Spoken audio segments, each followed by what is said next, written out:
Today's the day when kids all across the country put on their favorite costume and hit the streets, going door to door in search of their favorite candy. But are you prepared to keep your kids and your entire family safe? Jaron Spohr joins us now with more on this. So, Jaron, there are at least two things parents really should be watching out for this year? Yeah, that's correct, Daryl. Not only should they be looking out for fentanyl that looks like candy, they also need to be looking out for something that sees a drastic increase on Halloween compared to other days within the study. They're pretty good at masking this stuff and making it to look like, you know, whatever they want to make it look like. We've all heard about fentanyl disguised as candy. This is something that may not be an issue in kids' Halloween baskets, but it could be a danger at Halloween parties. As far as candy goes, I mean, it's going to come in a pre-packaged, in a package, those type of things that looks like a normal Skittles.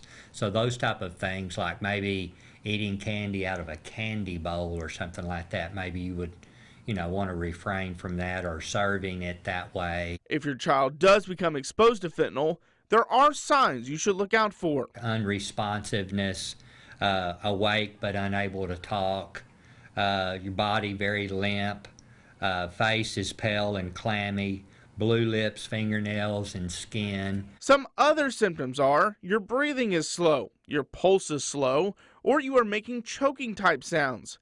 If you see those symptoms, call 911 immediately. But that isn't the only thing parents need to be aware of.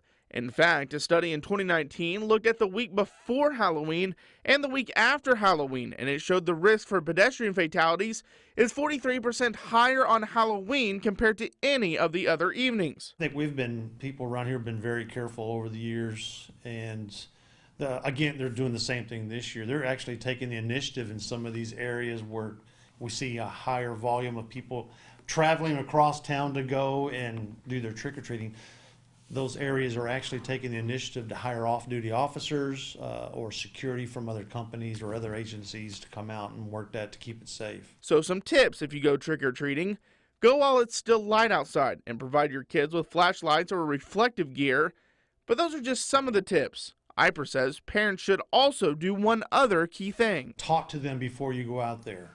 Do not cross the street without me. Do not run out across the street. Do not get ahead of me, but just, keep them close. In the end, this is the time to throw in your favorite costume, enjoy some scary movies, eat all of the candy your little heart desires, and most importantly, have a happy Halloween.